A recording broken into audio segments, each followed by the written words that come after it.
Showbiz couple na si Carla Abellana at Tom Rodriguez nag-gender reveal na.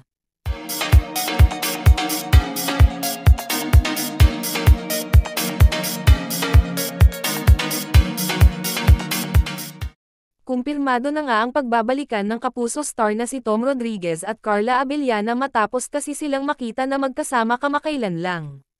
Ayon pa sa mga nakakita ay kitang-kita daw sa dalawa ang labis-labis na pagmamahal na tila miss na miss nila ang isa't isa, matapos silang magkahiwalay ng matagal.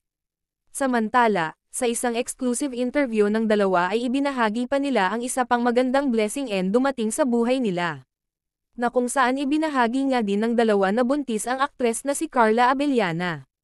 Sobrang excited na nga raw ang aktres na makita at mahawakan ang kanilang anak at nakita na nga din daw ang gender ng magiging baby nila. She is a healthy baby girl ani nila.